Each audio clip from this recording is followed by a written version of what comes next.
All right, so in the interest of time, I think we'll get started. I do see that there are some folks still joining the webinar. Thank you so much. We've got a great attendance so far, so we're really excited to see that.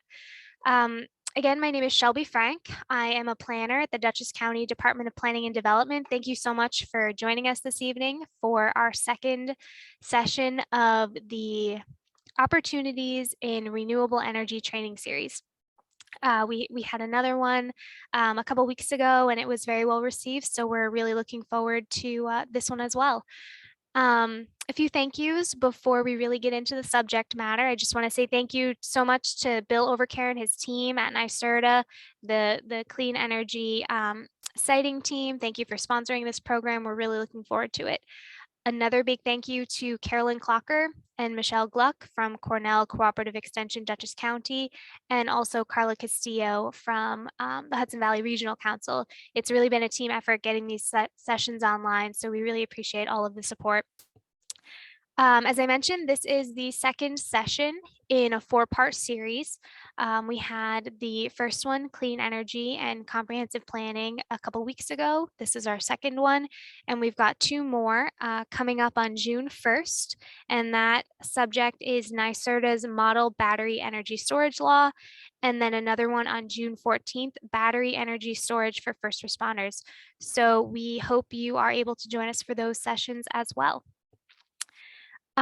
Let's see here. In the first session of the series, we discussed the Climate Act and New York State's goals for renewable energy in the future. I won't reiterate, what we said in last week's session, but I just want to remind everyone that these goals are quite ambitious, as is the timeline for implementing them. So we highly recommend you and your communities to be proactive in planning and preparing for these new changes. And obviously one way is to join in these types of sessions. So thank you again, and we're really happy to have you. I'd also like to mention that Dutchess County is considering the development of a guidance document for commercial solar arrays, which would speak to limits on tree clearing, potential impacts on prime and statewide significant ag soils, adding buffers around wetlands and watercourses, and potential scenic impacts. So as more information arises about that document, we'll be sure to share to all of the attendees of this webinar. Tonight's session, as you can see on the screen, is the overview of NYSERDA's Model Solar Energy Law. It's a great framework to legislate solar energy development in your community, and it's very customizable. And Bill is a great presenter, and I think it's going to be a really excellent session. Before we move on to Bill, I am actually going to pass the microphone over to Audrey Friedrichsen from Scenic Hudson. She is Scenic Hudson's land use and environmental advocacy attorney. She is also a member of our Dutchess County Climate Smart Communities Task Force, and also the chair of the Task Force's Renewables and Energy Efficiency Committee. Audrey is busy. And I'm going to pass it over to her to speak about Scenic Hudson's recently released solar mapping tool. So I will pull up your slides now, Audrey. Bear with me 1 second, everyone. Okay, I hope you can see my screen. Don't see anything now, but while you're working on that, Shelby, I noticed, Mr. Rosenfeld, your comment in the chat, and you are from the Town of LaGrange Planning Board. I used to be the attorney for the Town of LaGrange Planning Board, but hopefully you all won't hold that against me.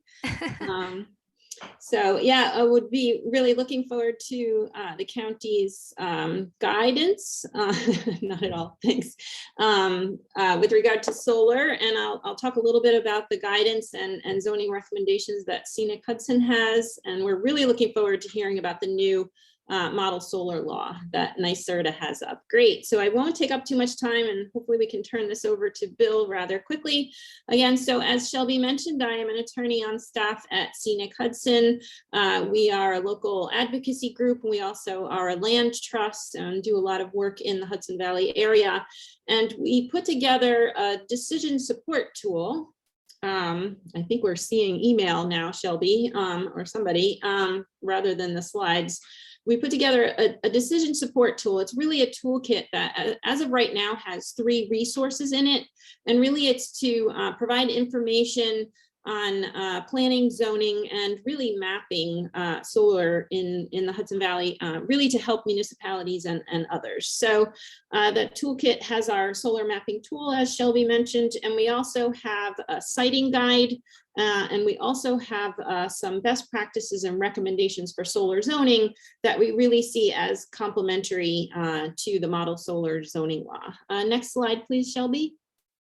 So to go through the mapping tool really quickly, we envision it as having 3 uses. I think if you hit the down button a couple of times, we'll have those. Thank you, Shelby. And it's really to help with comprehensive planning and zoning, because it shows on a map a lot of the resources in your community. And this is mapping for the Hudson Valley, but we did include in our toolkit a replication guide. So we are really hoping to see this tool replicated in other regions of the state. But you can also use that tool to zoom in and look at a particular site and look at the resources on it. For instance, the prime soils, as Shelby mentioned, or forested areas. So it's useful in that regard. And then a third potential use is to see what you have with regard to where you can site renewable energy in the interest of setting renewable energy goals. For example, if as a community you decide in a 100% carbon-free plan or a climate action plan that you want to maximize or set an actual megawatt goal, you can use the tool to see whether or not you have the space and location. So that's what we envision as the mapping tool use cases, but really the first and foremost, and as we'll go through and talked about at the last one, is comprehensive planning and zoning. So next slide, please. And yes, and thank you, Carolyn. The URL for that is howtosolarnow.org, the name of our toolkit. So just a couple of details about the solar mapping tool itself. It has 3 parts. Part 1 is really educational. It really just tells you what solar is, right? A lot of us are not really familiar with that technology, and it just provides some information about solar technology itself, the different types of solar facilities that are out there in the New York market, and the land use impacts of those kinds of solar developments, which is, of course, what is most important to us. And then Part 2 provides an approach to planning for solar. It's a 4-step approach. It first asks what is in our community in terms of the built environment. Then it asks where are the opportunity areas, parking lots, rooftops, brownfields, landfills. Then in the third question is, okay, where are the natural resources or other important priority areas that we might want to make sure are preserved or protected? And then the last question is really the technical one, which is where are the interconnection sites and where are the areas that have the right slope and aspect that you need to build solar. So those things are then all in part 3, where you learn about all of the different GIS, geographic information layers that put those data sets on a map. And then in part 4, we set you free, and you can then have a fully interactive map where you can turn different layers on and off. And if you go to the next slide, there's a screenshot of what the map looks like. And I know this is very busy. This is the 4th slide, but just in terms of the information and the tools and the kind of things that you can do with the map.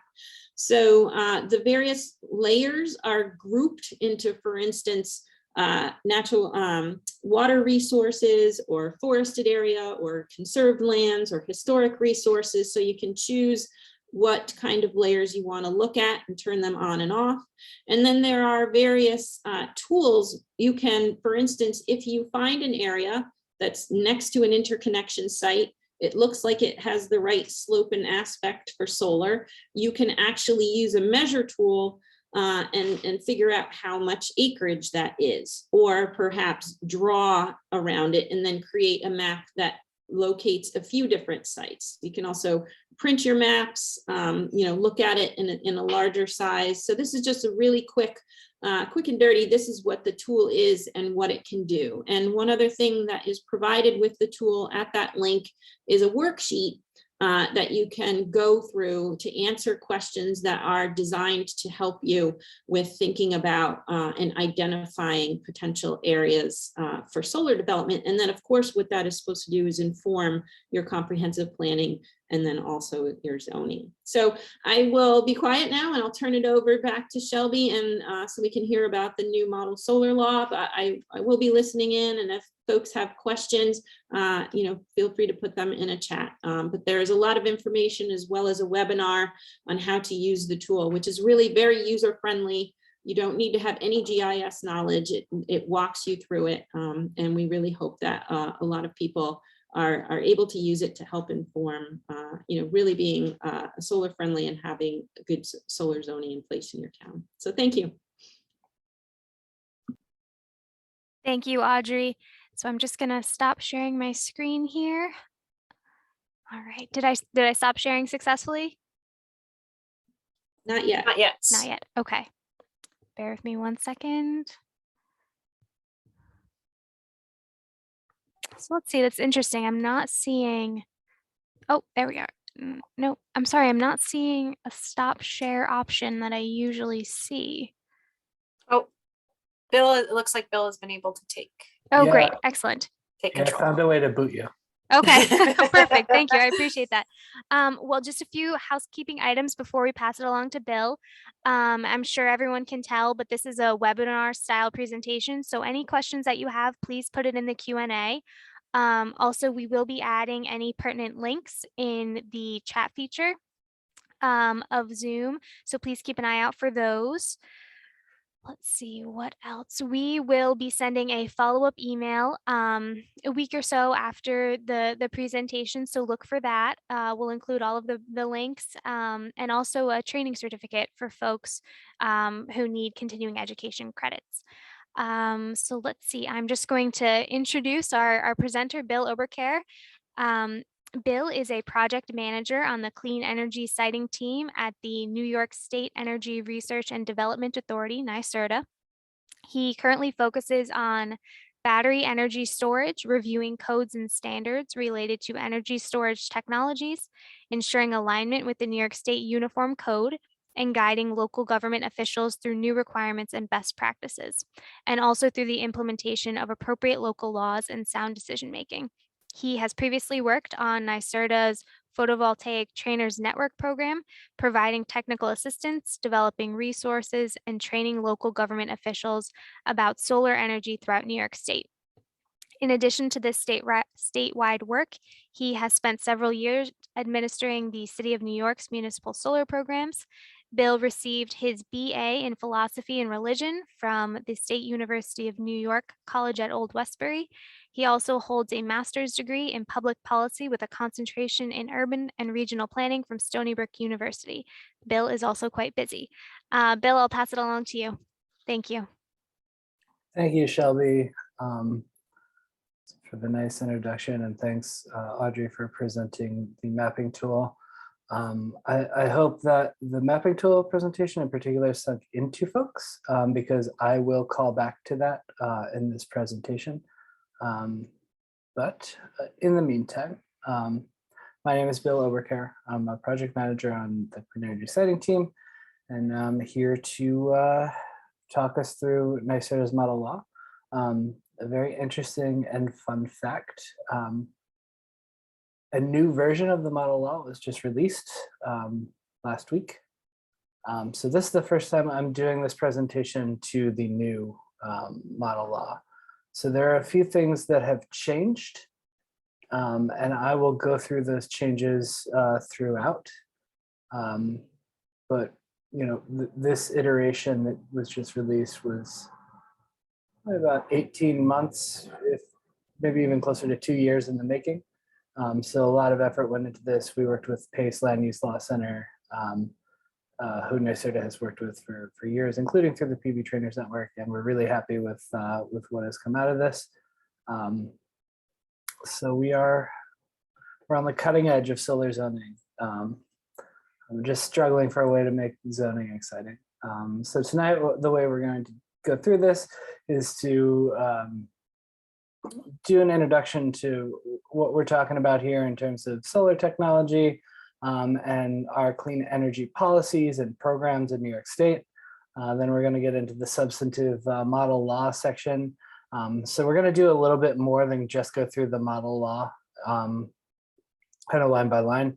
There'll be some introductory materials and just general zoning tools and preliminary exercises that you can do while you're in the drafting phase for the law. And then finally, we should have some time for Q&A here. And just to make sure we do, I might go through a bit of this on the quicker side. It's the part of the presentation I like to call the commercial. It is a commercial for my team, the Clean Energy Siting team. Throughout the years, we have put together the New York Solar Guidebook, the Solar Guidebook, the Wind Guidebook, the Energy Storage System Guidebook, and most recently, the Clean Energy in Your Comprehensive Plan Guidebook. If folks were on the last presentation, you've probably heard all you need to hear about that. These are all resources that are directed toward local governments. So folks on this webinar are likely the target audience for these. There's really so much information in these guidebooks, particularly in the Solar Guidebook. So if folks are dealing with solar on the day-to-day basis, it might be worth setting aside some time to spend with that resource. And you can find all of these along with the rest of the information from my team at nyserta.ny.gov/siting. So let's get into why we're here. Some of these slides are going to be repetitive of folks tuned into the last webinar, so please bear with me. We've got the CLCPA, the Climate Leadership and Community Protection Act, also known as the Climate Act. I'll use those three interchangeably. That's our current energy, our climate legislation for New York State. It sets up the electricity sector goals of 70% renewables by 2030 as an interim goal to a 100% emissions-free grid by 2040. We've also got some technology-specific goals that are lined up in the CLCPA. We've got 10 gigawatts of distributed solar by 2025. Folks who have been dealing with solar for a long time may remember that this was initially 6 gigawatts. It was also 6 gigawatts in the CLCPA.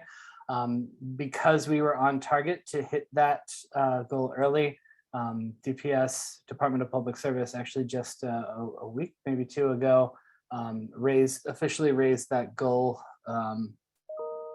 to 10 gigawatts. And then we've got 9 gigawatts of offshore wind by 2035, and then 3,000 megawatts or 3 gigawatts of energy storage by 2030, with an interim goal of 1.5 gigawatts or 1,500 megawatts by 2025. Kind of just throwing in both terms there so folks kind of get an understanding that, it's the same thing. 1,000 megawatts is a gigawatt, 1,000 kilowatts is a megawatt, 1,000 watts is a kilowatt. So just want to be sure that folks are getting exposed to the basic terminologies here as well, in case we haven't been before.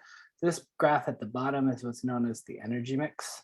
Our energy has not in recent history come from one place at any given point or one source at any given point. We can see from 1980 to 2017, these different sources are kind of jockeying for position here.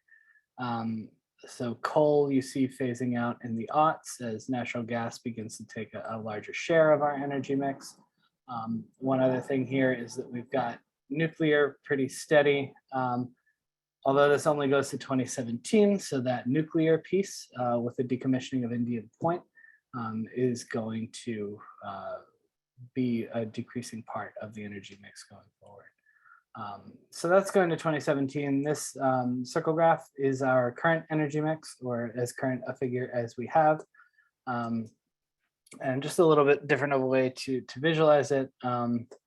So this is going through the end of last year.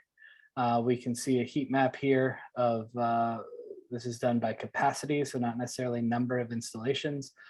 Darker blue being greater than 100 megawatts of capacity total, and then White, gray, can't really tell what that is, being 0 to 10 megawatts and not having a high level of solar penetration.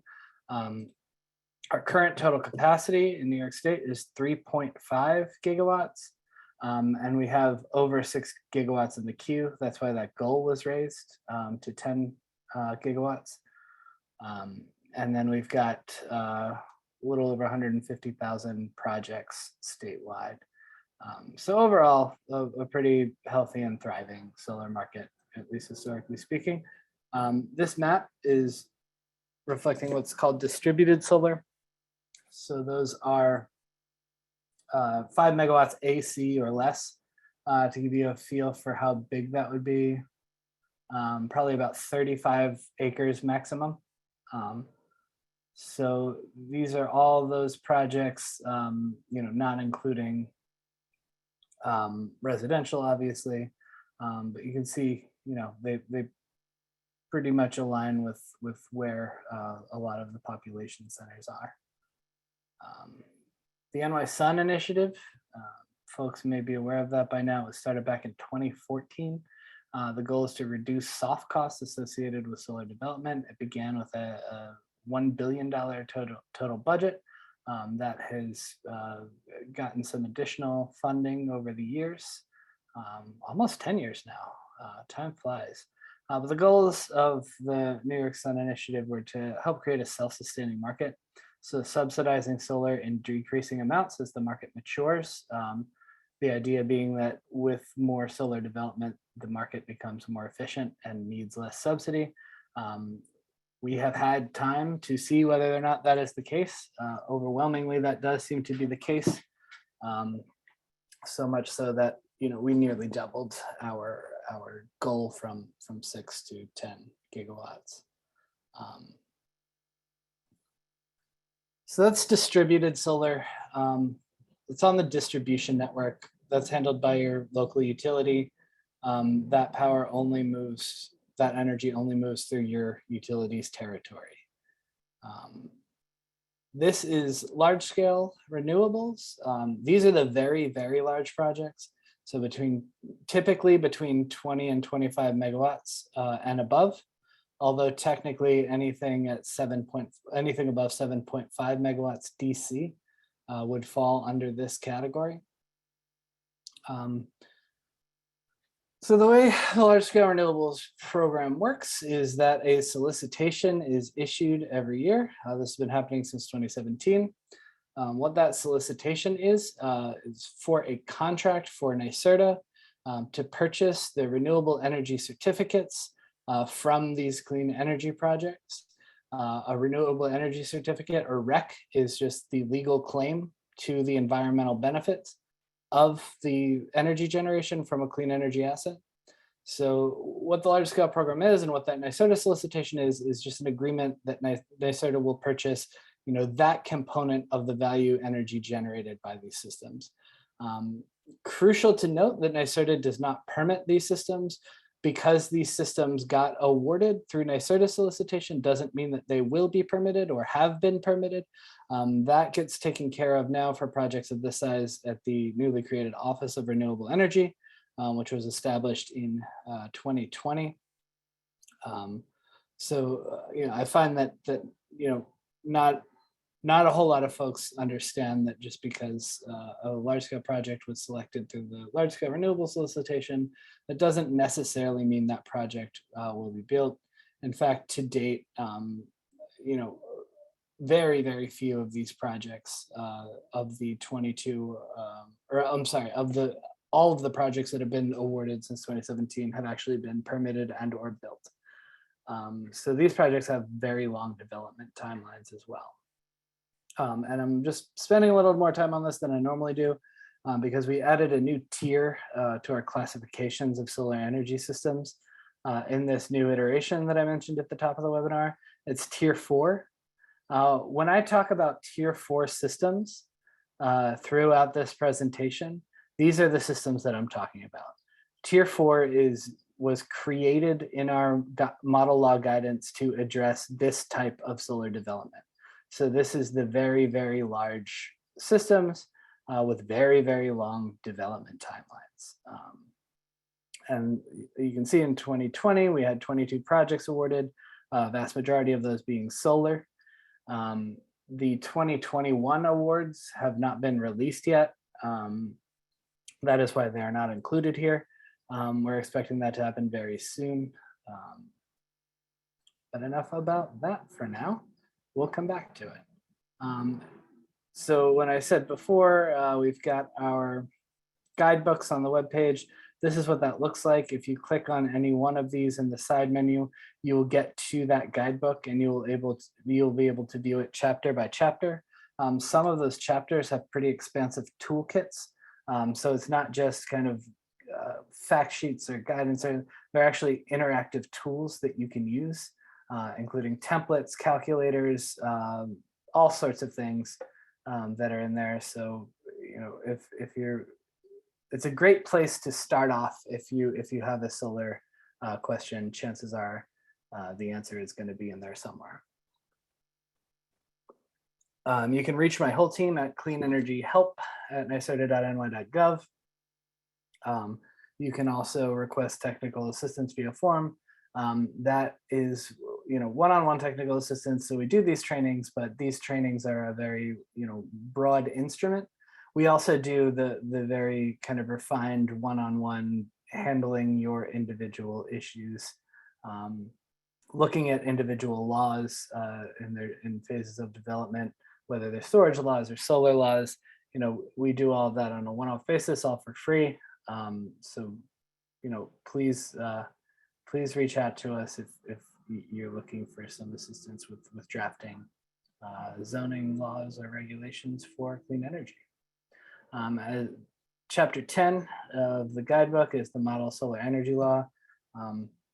Everything that I'm going to cover tonight is going to be covered in there. So if folks are note takers, that's great. You don't necessarily need to, and it might benefit just to focus more on listening, just because everything that I'm capturing here is in writing in chapter 10 of the guidebook.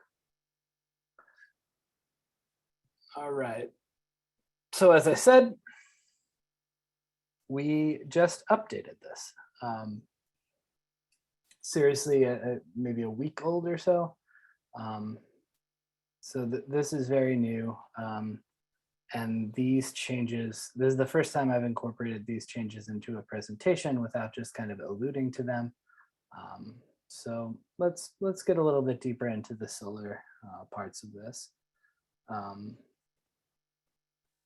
So we've got three main types of solar power: solar photovoltaics, or PV, concentrated solar power, or CSP, and solar thermal. When people think of solar energy, it is almost always solar photovoltaics. So solar photovoltaics, or PV, use the sun's light to generate electricity, and that's the solar panel. That will always be solar PV. Concentrated solar power is the one that is out in the desert. There are a bunch of mirrors surrounding a giant structure that has a liquid inside the structure. So those mirrors are reflecting the sun's heat to a central point to heat a liquid inside of that structure, which then turns to steam and spins a turbine. That's concentrated solar power. We don't see much of it in New York because we don't have much desert space local to us. So that's not really viable here. And then solar thermal uses the sun's heat to heat things, almost always water. So solar PV is electricity, solar thermal is water. And then concentrated solar power is not something we need to be terribly concerned with here in New York. Drilling down one more level, we've got different types of solar PV installations. We've got what are called behind the meter. What behind the meter is that solar services a local load. It's directly connected to an electric load.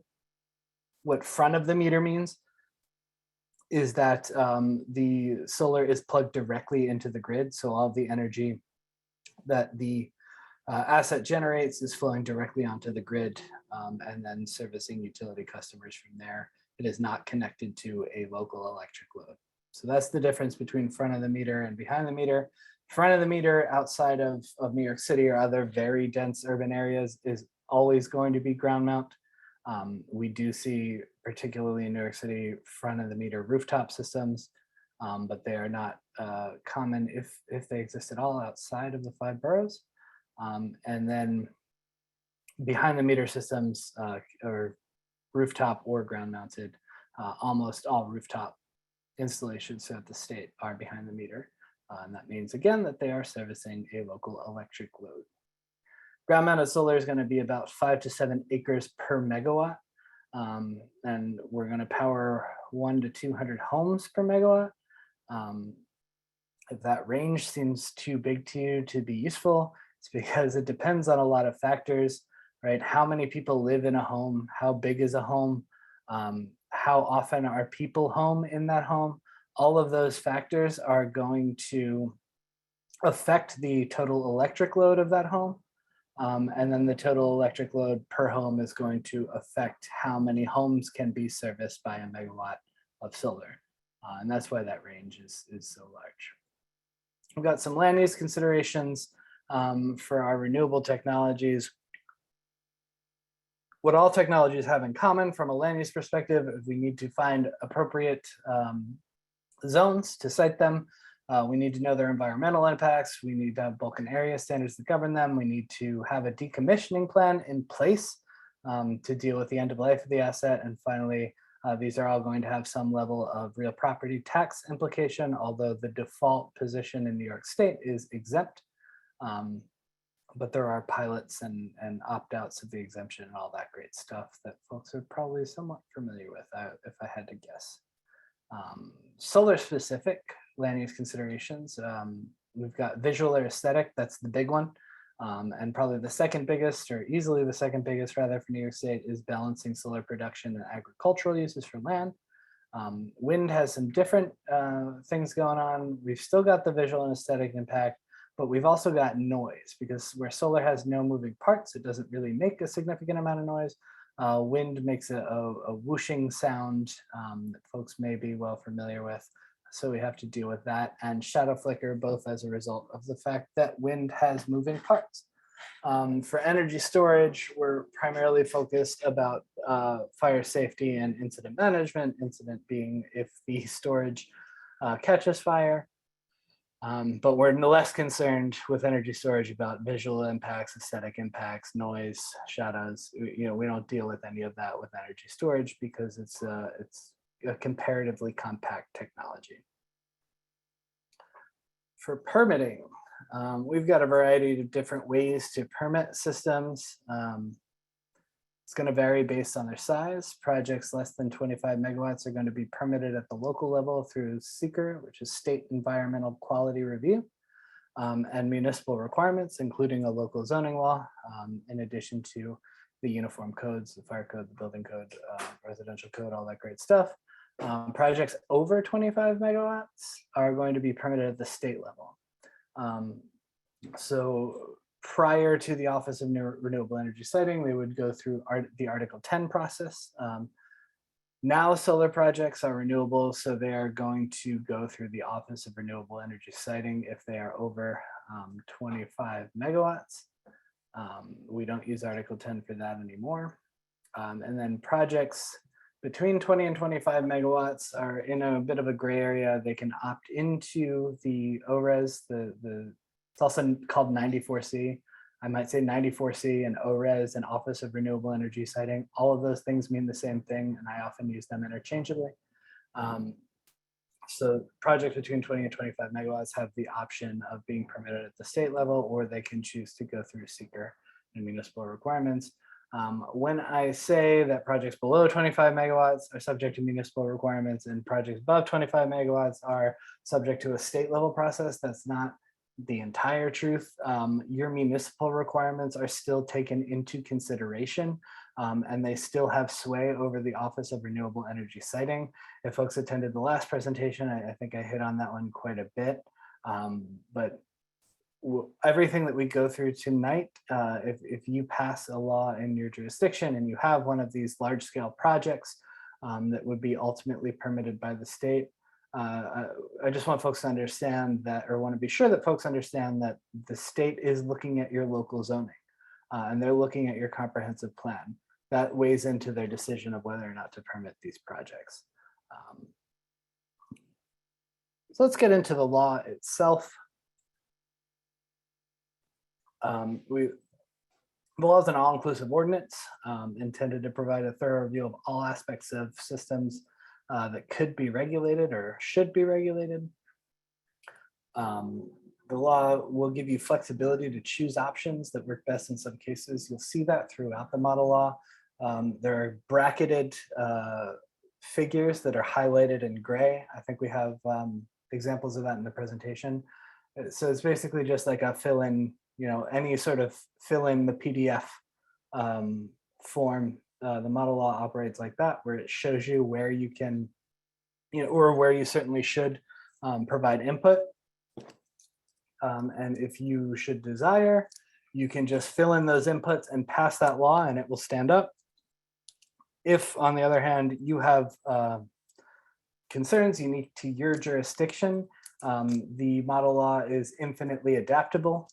So you can really tailor it to what is best for your community. And, having done this work in New York for the better part of a decade now, I would suggest the latter option because every community has their own priorities and character, and we want to preserve them through land use regulations. So what should we do before? It's our pre-development activities or our pre-draft activity. We're going to go through this in more detail. And this is, where Audrey's presentation really comes in, and the City Hudson mapping tool. I think folks in this area are so lucky to have that as a resource because I think that really takes care of a lot of the pre-development work that you would want to do. So I would really urge folks to really spend some time with that prior to drafting a law, to just get a feel of what the map has to offer you and understand what it can tell you about your community and the potential for solar development there. We also need to take a look at the comprehensive plan. If folks attended last time, it should be clear that zoning and land use regulations must be based in a comprehensive plan. So if you're trying to pass land use regulations that aren't backed up or grounded in your comprehensive plan, they are vulnerable to challenges in court. You want to do community outreach, just understand how folks feel about the technology, how folks feel about solar development, to be able to incorporate that understanding into your law. It is always better to be ahead of a problem than to have to react to something that is already a problem when you have that ability. And then finally, it's a great idea to create a working group to conduct meetings on a community-wide basis, to really take a look at the policies, the plans, the regulations, and your goals. A dedicated group of folks who have a solid understanding of solar development can really go a long way in the pre-planning phase. I'm not going to belabor this part because you do have the mapping tool. This is an exercise just to be an example of something that you could do prior to developing a law. This is a hosting capacity map. Every utility has one. It's public information. You can pull this up. What this shows you is how much additional generation can be put on electricity circuits. So blue means we can handle a lot more generation. Red means we can't handle any more generation for the most part. What that means functionally, if there is a part of the grid that can't handle any more electric generation, the utility and a developer wants to build a project there, the utility can't say, no, you can't build that project right there because the grid can't handle it. The utility has to say, in order for the grid to handle your project, we need X amount of upgrades to the grid. And here's the bill for that. So that cost of upgrading the grid is passed on to the developer. That can be in the thousands, the hundred thousands. I've seen it go into the millions of dollars. So that can kill projects, and it often does kill projects. So this is going to give you an idea, and because this is public information, solar developers have access to these too. So this is one of the things that they're looking at in their site screening processes. So this is going to give you an idea of where in your community developers would be targeting for solar development. So this is intimidating. But basically what we could do is take a look at this map so we understand where our circuits are, and then do an overlay of our zoning map. So we understand what zoning districts are near the good circuits.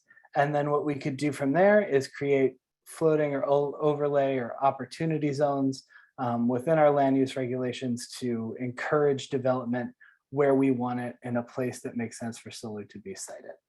I don't think that everyone needs to go through that level of due diligence. Again, just really showing this as an exercise of something that could be done, would be wise to do in advance of passing a law. And it's really just giving yourselves access to information and being able to better plan for the future, because developers are going to have access to your zoning maps and these hosting capacity maps as well. So good to be on the same page, or at least know what they're thinking and where they're going to try to site projects. Got a few regulatory tools. I'm going to go through if folks aren't familiar. There is much more detail about these in the model law. So if folks want a deeper understanding or spend more time with this, again, that's going to be in the law. Conventional zoning is what we've got here. We've got land and we've got zones on top of the land. Doesn't get easier than that. It's going to utilize the municipality's existing divisions of land, including authorized land uses and building area restrictions. It's going to define the allowance of solar energy systems across districts. And we're going to do that through principal use, accessory use, secondary use, special use. Principal use being the solar energy system is the main use of that parcel. So a lot of those tier 3 and certainly the tier 4 solar energy systems are going to fall under our principal use. An accessory use is going to be when the solar energy system is behind the meter, so it's tied to a local electric load. So there's going to be the solar and something that has an electrical load on the same property. That's going to be an accessory use, because in that case, the solar array is an accessory to the principal use, which is the building or the farm or whatever is creating the load. And then secondary and special uses are also going to be used for community solar and large scale solar development. This is, as I said, this is the easiest, this is the most simple version. I would really recommend trying to stick to this framework to the extent possible, especially if the idea of zoning for a particular technology is new to your community. That said, I'm about to complicate this quite a bit. We've got another regulatory tool, overlay zones. So an overlay zone is going to be superimposed onto your existing zoning map. So we don't want to allow, in this instance, we don't want to say that we're going to permit tier 3 systems in rural residential as a blanket statement. We also don't want to say that we're going to permit them in light industrial as a blanket statement. But we did our exercise and we found that part of our rural and part of our light industrial are going to be conducive to development. So we're going to put a solar overlay zone and basically create a new zone over those two zones that says we want solar development to go here. Obviously, that's going to be a lot more work than saying we're going to allow solar in light industrial and we're not going to allow large scale solar in residential. But that is another tool in the kit. And then if that wasn't hard enough, we've got even another tool in the kit. This is going to be the most complex. if folks are going to attempt to use this, I would suggest to use it to have a very good and very specific reason to pull out this tool. It does get pretty complicated. It is opaque to developers. It is going to require a lot more work on the municipality's part. One, to figure it out, and two, to process applications for a solar floating zone. But this is going to implement solar specific zoning requirements, but they're not going to be applied to any zone in particular. It's just going to be a project by project basis. To be added to the zoning map, a project must demonstrate compliance with the floating zone's conditions and requirements. It's going to avoid the need for the municipality to identify solar appropriate areas up front, but it creates a two-step process. So we're going to have to review applications to the floating zone, and then we're going to have to do our project review, which is going to be a site plan application review, a site plan review, and a special use permit review. So it's really creating a lot of extra work. It is not communicating to industry, where we want solar to go. But it is one of the tools in the kit, and there are some times when it's appropriate. I would say that those times are probably few and far between. Onto the model itself. These are the different sections. We are going to go through these. I forgot to add a section. As I said, this is my first time. There's a section here for permitting requirements for tier 4 solar energy systems as well. This is the gray bracketed areas, the kind of fill in the blank that I mentioned before. These appear throughout the template. And what this means is that there's action on your part as a municipality. So you need to select here, whether you're a town, a village, a city, or whether you're citing municipal home rule law. And you need to write your community name in here. Statement of purpose, it's pretty straightforward. We've provided some in the template. You're free to use all or some of those or none. This is a great place to tie your zoning and your land use regulations to your comprehensive plan. So if folks were on the last webinar, when we talked about goals and objectives and strategies, this would be a good place for your goals to go from your comprehensive plan, so that you have your regulations directly tied to the document in which they are legally grounded. And then also, we have these template ones if folks are not looking to update the comprehensive plan in tandem with developing the law. There are more definitions than what we see here. These are the important definitions. Tier 1 is going to be roof mounted or building integrated. Those are the ones that are pretty much uncontroversial from a land use perspective, because the building whose roof that they're on or building that they're integrated into, that's your land use. That's what's disturbing the land, not the solar. So we're gonna, not regulate those too much. Tier 2, and this is a change in the new iteration. These are going to be accessory use systems.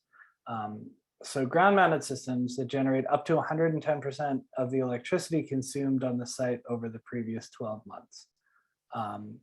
So that's our main criterion here. We want to make sure that the size of the system is directly tied to the usage on site, thereby making it an accessory use system. And as long as that's the case, we don't care if it's up to 100 megawatts, which is going to be about 8 acres, or I'm sorry, 1 megawatt, which is going to be about 8 acres at its largest, because it's an accessory use. This is not commercial solar where the developer is selling the solar power for profit. This is inherently someone offsetting their own electricity bill. So we're going to apply a set of requirements that are a little less rigorous for any system that's an accessory use. For tier 3, that's where we get into community solar. it's safe to think of tier 3 as community solar. That's what this is. The box that this is painting is community solar. So it's not included in tier 1 or tier 2. And it's up to 5 megawatts AC, which is the maximum limit for community solar, or up to 40 acres. And that's also, roughly 5 megawatts AC is going to be 40 acres at maximum. And these are going to be principal use. So that's the key difference there. Tier 2 is accessory, and tier 3 is principal. And then tier 4, as I said at the top, those are the very, very large systems, the large scale renewable systems. So anything not covered by tier 1, tier 2, tier 3, which would be 5 megawatts AC and up. But because of the economics for larger projects, it would be very rare to see anything between 7.5 megawatts DC, which is 5 megawatts AC roughly, and 20 megawatts DC. So typically there's a gap in that area where you're not going to see projects of that size because they're not going to pencil in most cases. Here's just some images just so folks have an idea of what these systems might look like. We've got residential, a smaller rooftop system, and then we've got a large commercial rooftop system. They both have about the same land use impact. We'll get into those regulations. It's mostly envelope regulations and height regulations. For tier 2, the accessory use could be looking at bigger than this, but this is probably most often the size we're going to be looking at. Again, this is up to 1 megawatt now. But as long as it's tied to whatever else is on the property. So that's why we selected this photo, because you can clearly see the house in the background. That array is offsetting the load, the electric load of that house, and that's what makes it a tier 2 system. And you can see for these tier 3 and tier 4 systems, the very large ones, there's nothing else on this parcel. So they're not offsetting any local load. They're plugged directly into the grid, which then makes them the principal use of these parcels. So that's where we're drawing the distinction in the new version of the law. A few more nice pictures to look at. Building integrated PV, for folks who don't know, is just integrate solar PV integrated into the facade of the building. There's another smaller, this is a residential ground mounted system. And we've got some more big guys here, as you see. There's nothing else on these parcels, and that's in this new iteration, can't stress this enough, that's a key defining feature, because that means that they're not directly offsetting local load, which means they're principal uses, which means they're tier 3 or tier 4. These would all be tier 3, by the way. Permitting, for tier 1 and tier 2, we definitely want a building permit. If you want to adopt the New York State Unified Solar Permit, you can get some money through the Clean Energy Communities Program for doing that. And more importantly, it could make your life a whole lot easier. If this is going to cover projects up to 25 kilowatts, so mostly residential, either ground mounted or rooftop. If you don't want to do that, we certainly want a building permit for these projects. And then tier 3 is where we're going to introduce special use permit and site plan review to regulate those projects. But we don't want to have, we don't want to subject anything like an accessory use to site plan review or a special use permit, because those really aren't appropriate tools to apply to this type of use. Applicability, pretty straightforward. Systems installed prior to the date the law went into effect aren't subject to the law. Modification of more than 5% of the area means that the new law applies. And the state fire building energy codes are going to apply anyway. But just for transparency's sake, for clarity's sake, it is good to just kind of reinforce those laws in your zoning. It's not necessary. Putting this applicability in doesn't make those apply. As I said, they apply anyway. But it's just good to be clear with industry who are trying to develop projects. You never know how much experience someone on the other end has who's looking to develop a project. So good to just be as transparent as possible that these state laws are going to apply, even though they're not spelled out in your zoning. We want to require a building permit for all systems, include, tier 1 and tier 2, but we also want a building permit for tier 3 and 4. We want to have solar access laws to the extent that we can. And then finally, a state environmental quality review is required by New York State Department of Environmental Conservation. So let's get into the specifics by tier.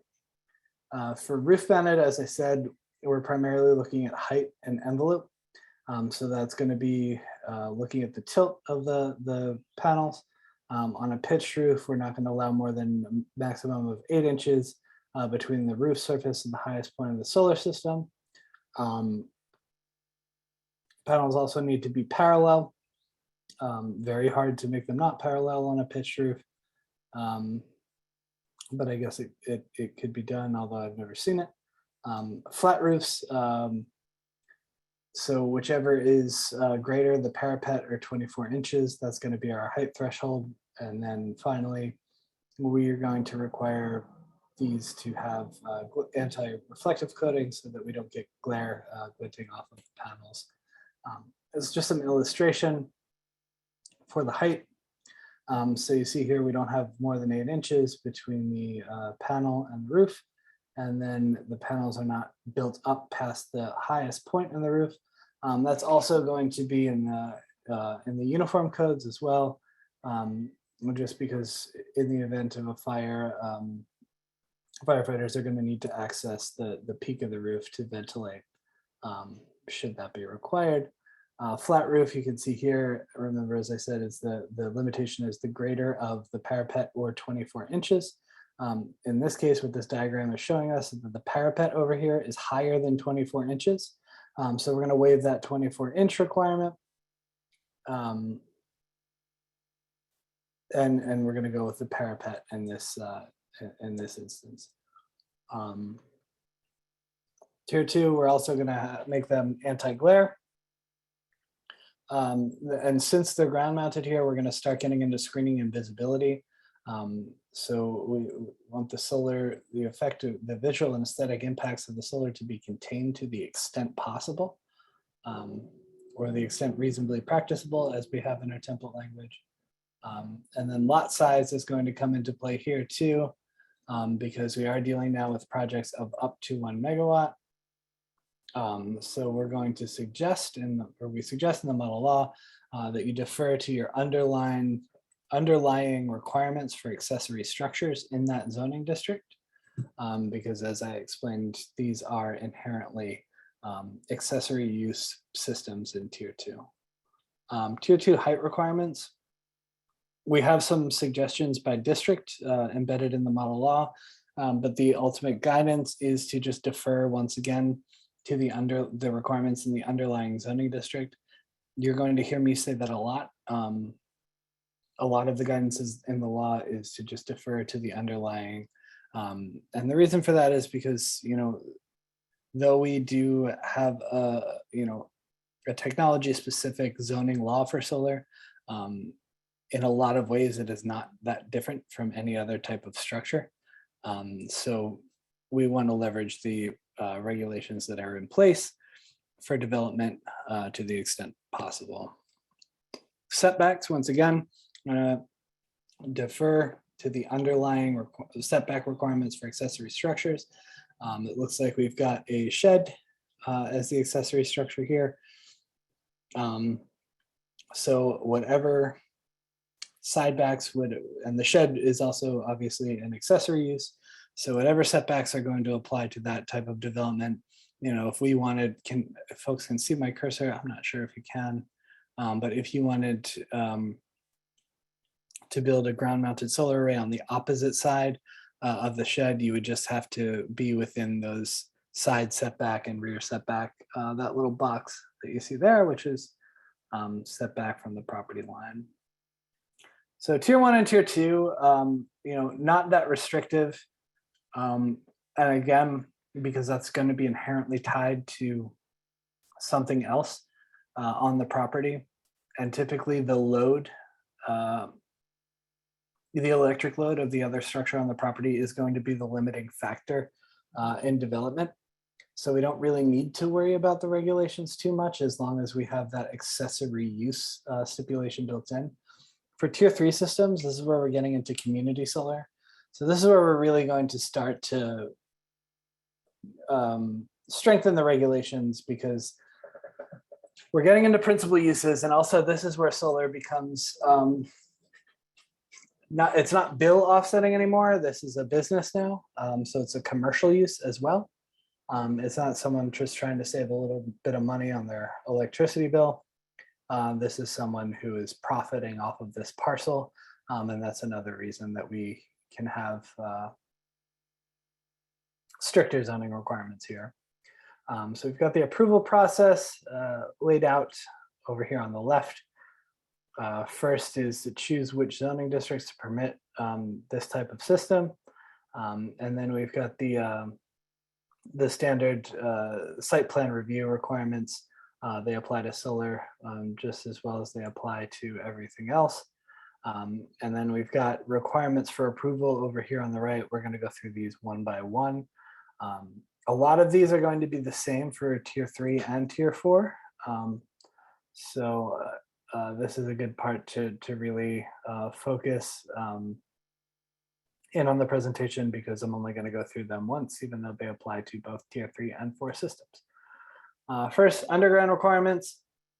This is an easy one. Another one that's probably would happen anyway, just because of the solar developers dealing with the utility, but still better to have it in your law to make sure that it happens in the event that it might not happen anyway. So we're just going to say we want on-site utility lines underground to the extent possible, or the extent allowed by the utility.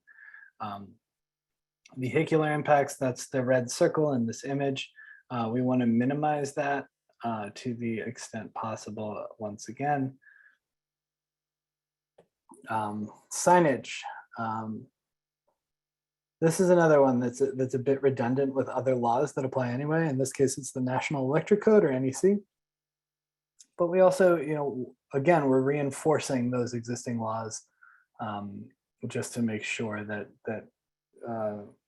industry is aware of them and that they're not hiding.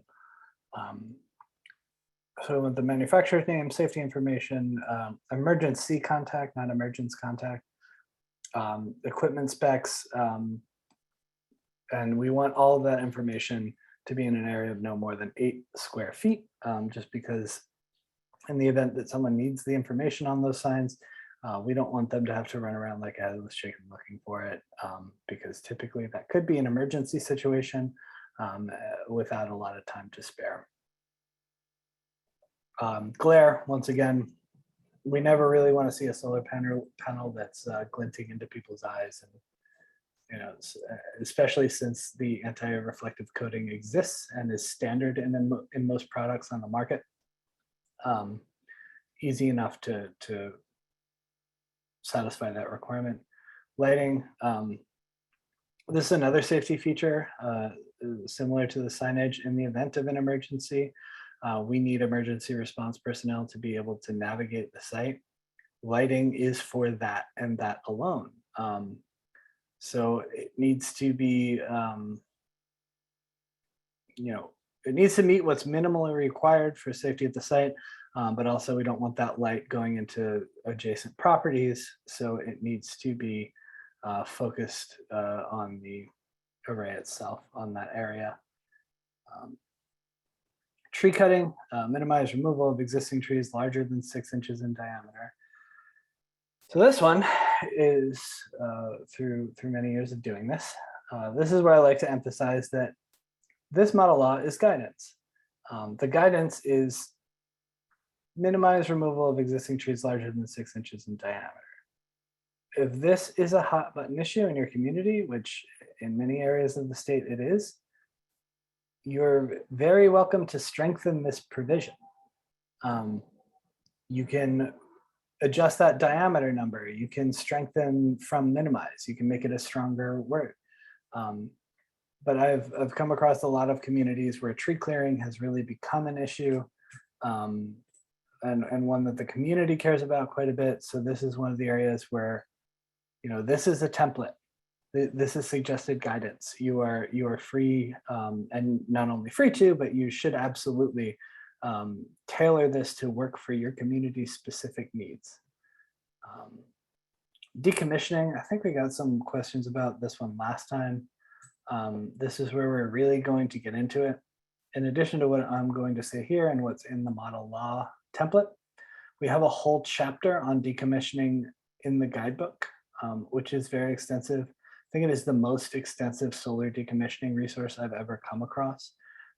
If folks are interested in decommissioning, I would really urge you to take a look at that chapter in addition to this language that's in the model law template. But what the guidance in the model law says is to require decommissioning when a system is abandoned or not producing electricity for a period of 1 year. How do you know if it's not producing electricity for a period of 1 year?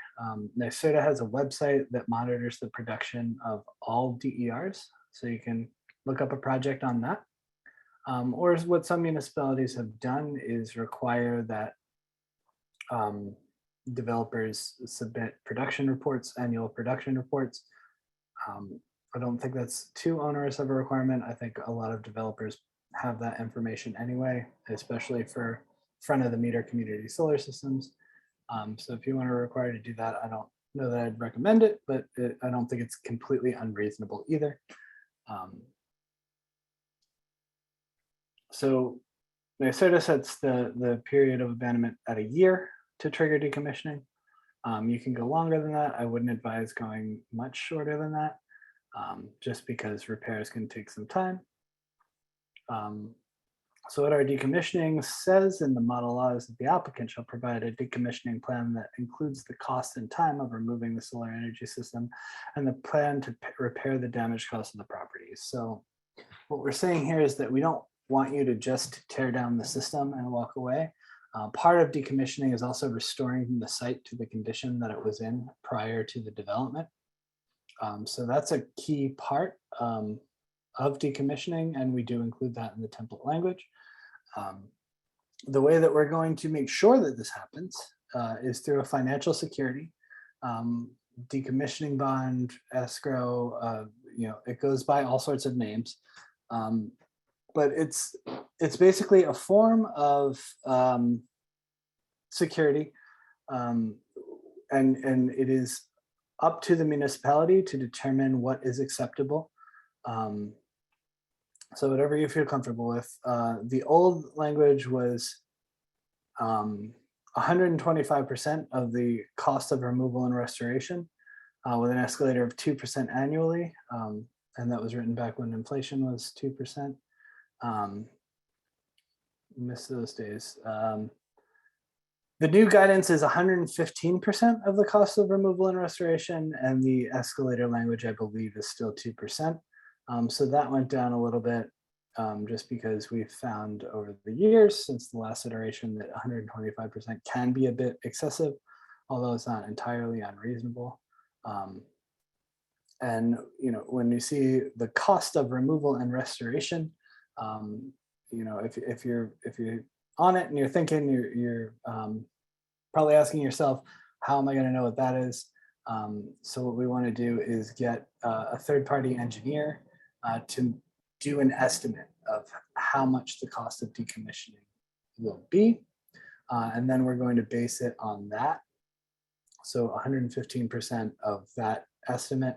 And then we're 2% every year to make sure that that estimate, so that value stays at 115% of the estimate over time. And then also there is a line by line in the decommissioning chapter of the Solar Guidebook. There is a line by line, just like how much does each decommissioning activity cost, ballpark figures. So again, that's an area where the decommissioning chapter of the guidebook can really demystify a lot of this. And reading through it can really make all of this a lot more clear. It's also important to realize that, I'm going to go down here. The security is forfeited in the event of default and shall remain in full force and effect until restoration of the property is completed. Really important to understand that the goal of this security is not to use it. The reason that it is at a value above the estimated cost to decommission is you're incentivizing the developer to decommission on their own, hopefully for cheaper, and then be able to collect that deposit or that security back. So this is really a stick. What we would like to see is the developer coming in and decommissioning the system as they've agreed to, and then taking this security with them. And if we have questions on decommissioning, I'm sure we'll have time at this rate to get into that more deeply if folks need to. Site plan requirements. I'm not going to go through all these. I believe that a copy of this presentation will be circulated. They will be here. They will also be in the model law template. You can take a look at them. I just want to highlight a couple actually. The signed and sealed engineering documents. So we want a professional engineer, PE, or registered architect, RA. We want their stamp, just so that the entire burden of determining whether the system is code compliant and safe doesn't rest on the municipality. We want a professional who is well versed in this type of development to put their license on the line, basically, to certify that this system is safe and code compliant. And the way that we do that is by requiring the PE or RA stamp as part of the site plan application. And then another important, but I find overlooked one here is the property and operation and maintenance plan. I have heard stories recently of folks who are developers who are coming in to mow a site twice a year. So basically just enough to keep the vegetation from coming up over the panels and blocking them from producing electricity. Your property and operation maintenance plan, if you don't have a mowing requirement or any sort of language to address that in the property operation and maintenance plan, there's really nothing that you can do about that, which we found out the hard way by folks having that happen to them. So this is really where you want to put all of your aesthetic requirements to make sure that the site is kept in good condition throughout the life of the project. And you want it to be specific enough so that if something does arise, like a developer only mowing twice a year, you have something in writing that is legally binding that you can hold them to. So that's a really important one, and I find that folks historically probably have not given it the attention that they should. Special use permit standards is the fun part. Lot size, we are going to defer to the requirements in the underlying zoning district. We also have some appendices that are going to be what you see down at the bottom of the slide that are going to provide suggested lot size requirements. This is an area where we see a lot of laws that are very overly restrictive. I have seen laws that, the minimum lot size is 20 acres, and then the lot coverage requirement is like 40%. So basically what you're mandating there is a lot of just empty space with a tiny solar array in the middle of it. And then you're just taking that land out of use for the 25, 30-year life of the system. So really important to just,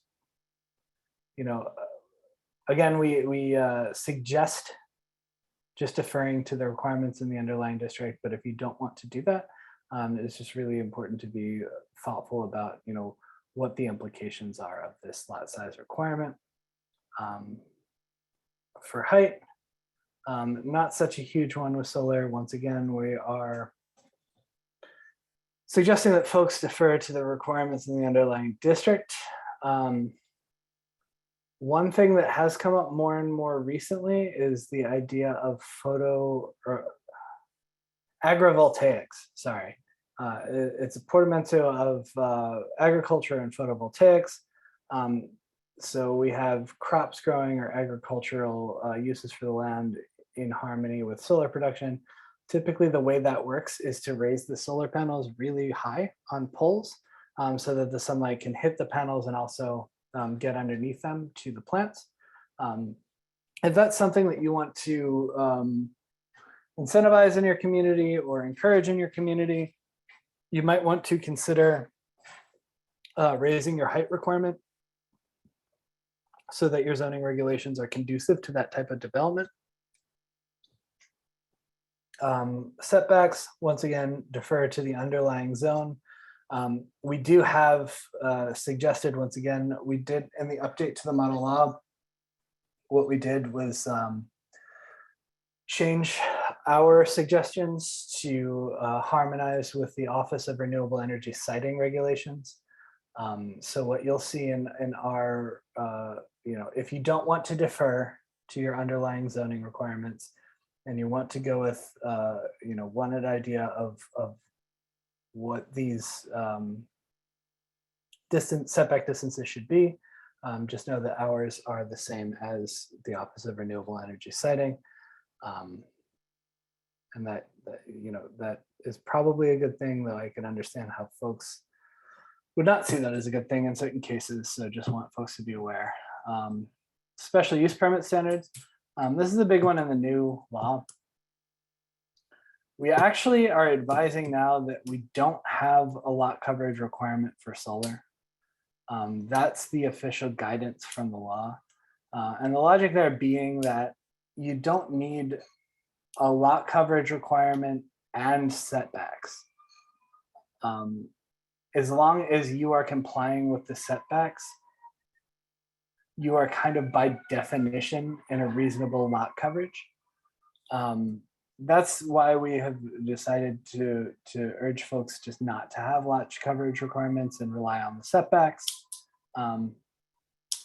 That said, folks want lot coverage requirements. What we notice is that there was an issue with the calculation of what goes into lot coverage. I guess it's intuitive to say, the entire area of the panels or the project site. That's not how we would calculate lot coverage because that is not the total impervious surfaces of the array, because the panels aren't penetrating the ground. So what we're looking at in our lot coverage calculation, if you want to have a lot coverage requirement, is the foundation systems, the mechanical equipment, and the paved access roads. So basically things that are penetrating the ground is all that factors into the lot coverage requirement. And again, it's probably a lot easier on everyone to just not worry about that lot coverage requirement and use the setbacks to determine how much of the area of the parcel you're going to open up for development. Fencing is another one where we're just reinforcing an existing code. The National Electric Code requires a 7-foot high fence with a self-locking gate. We're just going to put that in our special use permit standards as another way of checking, another enforcement mechanism for this. We're recommending different screening and visibility requirements for projects of different sizes. So systems less than 10 acres, we want to have these minimized from adjacent properties to the extent reasonably practicable. We want to use architectural features, earth berms, landscaping, or other screening methods to do that. It doesn't make sense to build a 10-foot wall around the solar. That's no more aesthetically pleasing than looking at solar panels probably. So, you know, we want the screening tools to blend in with their environment as much as possible. For systems that are greater than or equal to 10 acres in size, these are type 1 actions in seeker. The seeker is going to require a visual impact assessment. So you can just use that since the developer will have that anyway. So you can require that in your special use permit standards for systems over that size threshold, and then use that for a line of sight analysis. So in systems that are greater than 10 acres in size, it's a little bit easier. Things we're looking for in a screening and landscaping plan are locations, elevations, height, plant species, and materials that will be used to mitigate any adverse aesthetic effects. Agricultural resources, back to earlier when we were saying, you know, one of our goals could be to balance agricultural use and solar development. There is a number of different provisions, or there are a number of different provisions in the model law template that suggest how to do that. They are already built in, and as always, you are welcome to add more if the ones that are in the template are not sufficient. But what we're looking for are strategies to implement acreage and or lot coverage restrictions for certain priority soils. So whether that's prime, farmland of statewide importance, mineral soil groups 1 through 4, you know, whatever the priority soils are, you can consider having different regulations for those to protect those soil groups. Impact mitigation strategies such as seeding the parcel with pollinator friendly or native vegetation. You can require applicants to propose a vegetation management plan to ensure implementation upkeep of vegetation, promoting biodiversity, or any other benefits that you might want to prioritize. You can require adherence to New York State Ag Markets guidelines. And you could also encourage applicants to utilize site-appropriate solar co-location and continued agricultural use. That's what I mentioned before, agrivoltaics. That would be an answer of that co-location and continued agricultural use. Here are some pretty pictures. Everybody loves the sheep. We've got the grazing down on the bottom left, the bottom right. We've got some native, we've got some pollinators, some native vegetation. You know, just some real life examples. All of these photos, I'm almost certain were taken in New York, real arrays that are in the state. All right, tier 4. So this is a new one. And again, these are the very, very large projects, typically 20 to 25 megawatts and up. Step 1 is going to be to choose which zoning districts we want to permit these systems in. I guess we have time to go into this a little bit. So the state for these systems has the ultimate say in approval. So what we've seen people do, or municipalities do, is when we're choosing which zoning districts to permit tier 4 systems in, they say no zoning districts. It's kind of a low hanging fruit. A lot of people aren't comfortable with that type of development. The Office of Renewable Energy Siting does have the power to disregard clauses of a law that it deems unreasonably burdensome. There's been a lot of confusion around exactly what that means, so I'd like to try to clear that up explicitly. That doesn't mean that if you ban large-scale renewables in all zoning districts, then ORES tosses aside your whole law. What might happen is that one component of the law is deemed unreasonably restrictive by an adjudicatory law judge. And then that one section of the law is no longer going to apply. And the process for that is the developer of the project has to formally challenge the component of your law that they think is unreasonably burdensome. And then there will be a hearing in front of an adjudicatory law judge who will make a ruling on whether or not that provision is indeed unreasonably burdensome. If it is, then only that provision of the law does not apply. So there's a severability clause in our model law. And that's pretty much what that means, is that if part of the law is invalidated, that doesn't invalidate the whole law. ORES works the same way. But I'm saying that all that to say that if you do what so many have done and say, we're not going to allow this type of development in any zoning district, you're kind of you're opening the door for an unreasonably burdensome provision, because there's nothing more unreasonably burdensome than a total ban.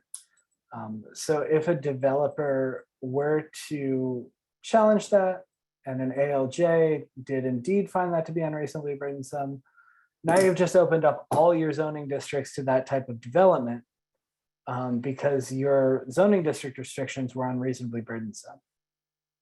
So it's really important to just think through in earnest, if we need to, like if this type of development were to come to our community, where are we most tolerant of it? It's really important to think that through, and using things like the mapping tool from Scenic Hudson, the hosting capacity maps can really help you make an informed decision about some good potential places for that to go. But I can't stress enough. It's in the long run, by banning this type of development in all zoning districts, you may not actually be banning it. So it's just one of those situations where doing the extra work up front can probably save you a potential headache down the line. So just want to make sure that folks are aware of that. And I won't belabor it anymore. We're going to have tier 4 systems subject to the site plan and special use permits required for tier 3 systems. So application shall be reviewed for completeness within 60 business days. Applicants, meaning the project developer, must conduct a pre-application meeting with the reviewing board from the municipality. All applicants must include a community engagement plan. And there are additional special use permit standards through ORES. All of this is in the 94C regulations, or the ORES regulations, which is on the ORES site. This is all kind of ORES specific material. I'll read through it. So the pre-application meeting must be at least 60 days prior to the submission of the application. The applicant will hold a meeting with the reviewing board to ensure clear expectations of all requirements. A written request for this purpose must be sent to the reviewing board. A written request by the applicant, if that's not obvious. At that meeting, the applicant, which is the project developer, must provide a description of the proposed facility and its environmental settings, a map of the proposed facility's anticipated impacts, designated contact person, and an anticipated application submission date. And that's just the pre-application. For a community engagement plan, there should be the plan should detail the proposed plans and strategies for ensuring adequate public awareness and encouraging program participation. There are minimums that need to be met for that by the developer. And applicants are highly encouraged to submit this plan prior to the submission of a formal application, so that ORES can look over it and let them know if they're doing enough, because there are minimums that need to be met for that community engagement plan on behalf of the developer. Permitting requirements, special use requirement adjustments. So we have Appendix 2, as I said before, to the model law, which is going to have all of the ORES requirements. And then fencing, collection lines, access roads, and landscaping may occur within the setback. Agricultural resources for facility areas, including agricultural lands.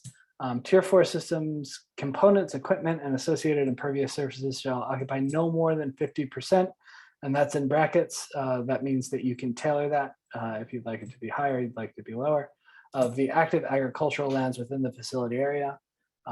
So if there is active ag land, we want to let developers know how much of that ag land they can use for development within their project area, not within the town, not within the broader community. Exceedance of the lot coverage may be allowed based on the reviewing board's determination that the land is being used for a farm operation. And the ORS process is going to be require adherence to the New York State Ag and Markets guidelines. And those are all the special tier 4 requirements. Again, it's mostly the same thing as tier 3, but with the addition of ORES and the state permitting process, we have a few additional regulations. That's the substantive part. So we're getting toward the end here. Safety requirements, pretty easy. We're gonna once again say that you need to follow the building codes and the electrical codes. Solar systems need to be maintained in good working order in accordance with industry standards. Storage batteries, it is wise to have a separate law for energy storage zoning. Part of the energy storage guidebook for local governments is a model storage zoning template just like this, only for batteries. I would encourage folks to take a look. I'm happy to talk one-on-one about that. If you have questions, please feel free to reach out.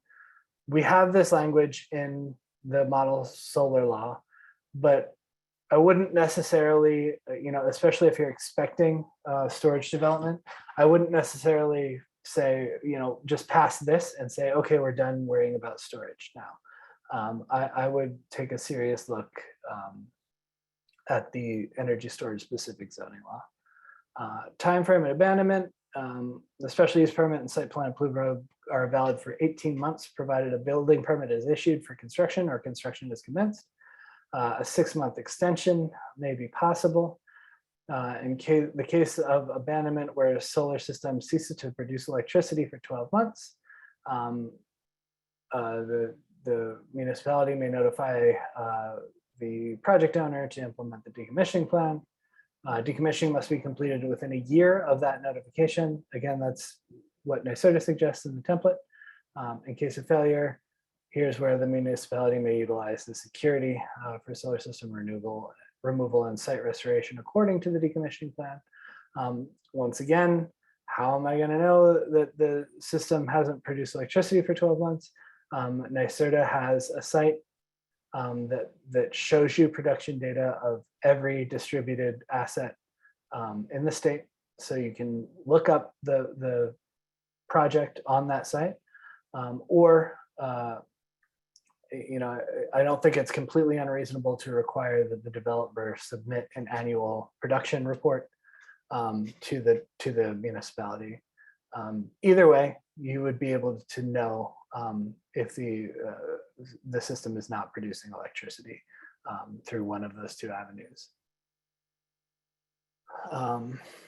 But the more likely one is if it stops producing electricity, there are going to be people in your community who are getting signed up to get bill discounts from that electricity. That's how the business works.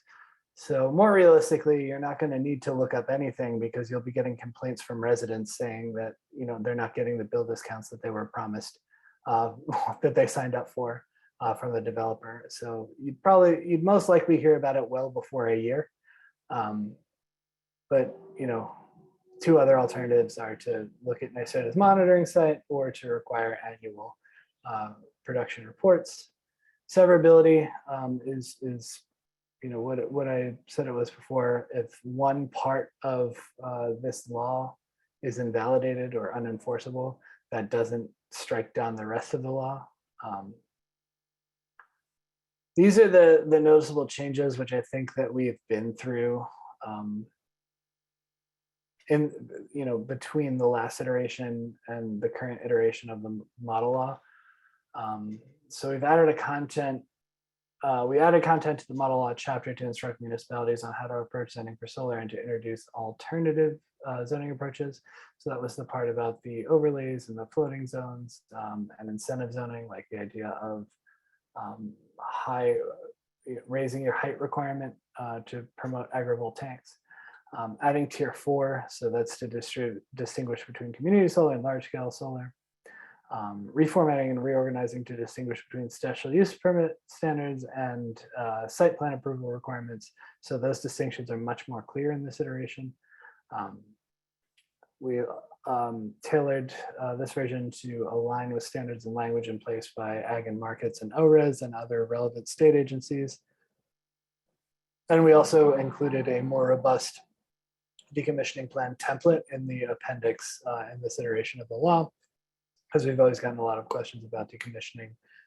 So we're really trying to demystify that whole process and simplify it to the extent possible. You can reach out to me and my whole team at cleanenergyhelp@nyserda.ny.gov. It's not one of those general inboxes where you might as well be sending your email straight into a junk folder. That inbox actually hits my whole team simultaneously. And we kind of triage within the group to see who the most appropriate person is to handle the request. If it's not someone on our team, we have access to all of NYSERDA, so we will find the right person and make sure that you get an answer. This is an inbox or an account that is designed to provide assistance to local governments. That said, we can't make sure that only local governments have access to this. So we get requests from industry, from residents, from other states, from other countries, attorneys, consultants. Everybody emails this inbox. We do address everybody's concerns to the best of our ability, but it was designed for local government technical assistance. So to that end, if you are representing a local government, it is helpful if you let us know that in your email. If you can self-identify, that will help us to prioritize your request and make sure that we handle it, in the next day or so, rather than adding it to the queue of more general inquiries. And I think we're at the end. Yeah, we're at the end. If folks have questions, I would be very happy to answer them.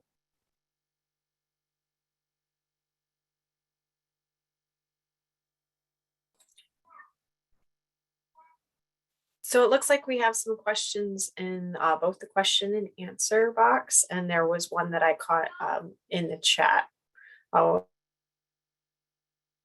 First one in the answer that hasn't been answered yet is, can you determine the lifespan of this? Great. Yeah, I actually just pulled up the Q&A. Yeah, so determining the lifespan of the system for sure is a tough one. The warranty is 25 years. So that's, I think that should say something. I had a colleague in the solar industry who had spent part of his career in NASA, and I've stolen this line from him because I can't think of a way to say it better. There are solar panels that were launched into space in the 70s that are still producing energy. So that's 50 years now in the most harsh imaginable environment, the most harsh environment that we're aware of, at least, and they're still working. So to say definitively what the lifespan of a system is really tough to do. But the warranty is 25 years, so at least that. But wouldn't be surprising if panels were in decent working condition 40, 50 years after they were put up. The standard rate of degradation for panels is about 0.5% per year. So at the end of a 20-year period, they're still operating at 90% efficiency.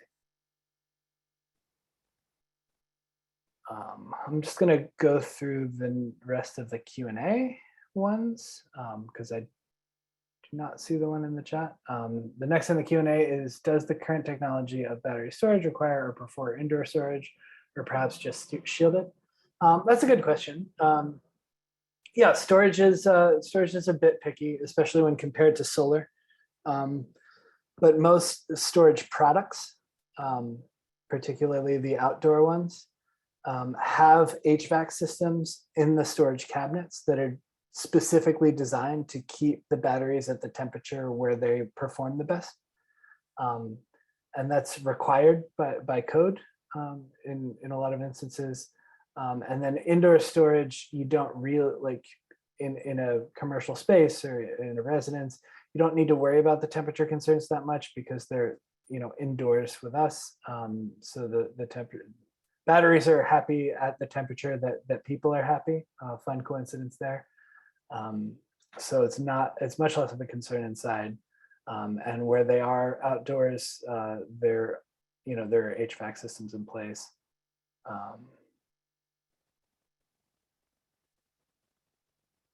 So yeah. So the next comment/question from Tracy is in regards to question she had previously, municipality know if an installation had not produced power for a year or greater. Oh, so the primary way is probably going to be that you'll get complaints from people in the municipality who had signed up to purchase that energy and aren't getting it. They're going to know what they're going to want to know what's going on. So that's probably the primary way.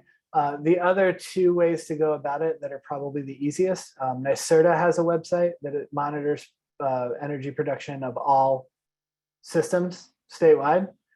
So you can look up the system that, the system in question on NYSERDA's site and find out how much energy it has produced in the last year at any given point. And then the third option would be to require the developer to provide to the municipality an annual production report. So, at the end of the year, every year, we're going to say that the developer has to give us a printout of the previous year's production. But I think those are probably the three best ways to do it.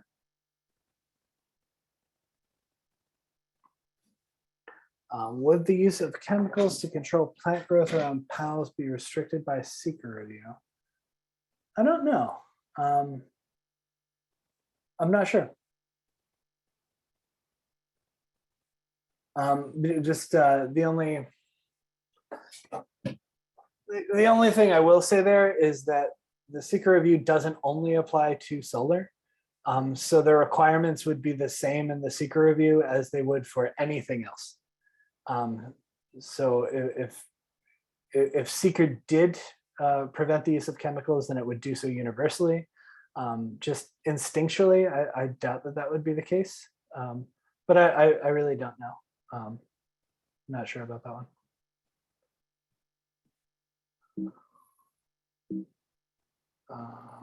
Stop sharing the screen. I can send or I can circulate that site to folks, the site with the production.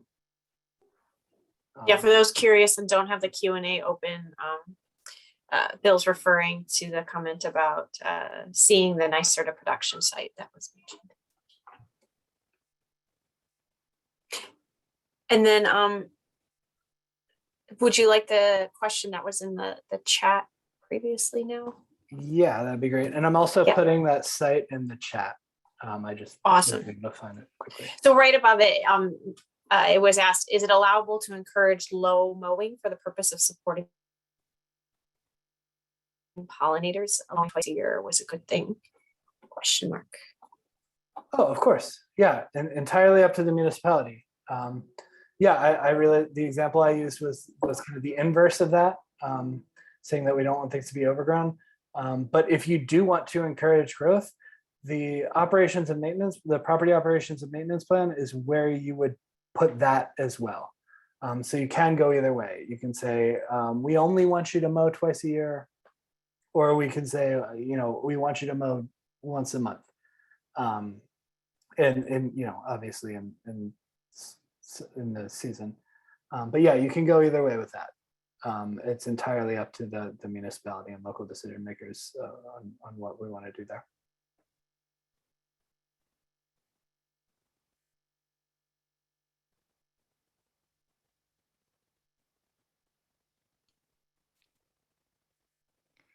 Okay, so I think that probably wraps us up for the evening. We'll wait just a couple more seconds for any additional questions. But while we're waiting, Bill and Audrey, thank you so much for the presentation. This has been really interesting and informative. And we at the planning department, I'll just say personally, we look forward to the development of solar laws in your community, and we look forward to reviewing them. Let's see, I don't see any additional questions, so I will just reiterate that we will have a follow-up email coming out in the next week or so to all attendees. A training certificate for continuing education will be included, as will the various links in all of the chats, and also a recording link to the Zoom session. I'm just seeing that Carolyn, thank you, Carolyn, is reminding everyone that we have 2 more sessions in the series coming up. So June 1st and June 14th, both are focused on battery energy storage systems, and the latter on June 14th is battery energy storage for first responders. So we really appreciate you partaking in this session, and we hope you found it as valuable as we did. Thank you so much. Thank you, Bill and Audrey. Have a great evening, everyone.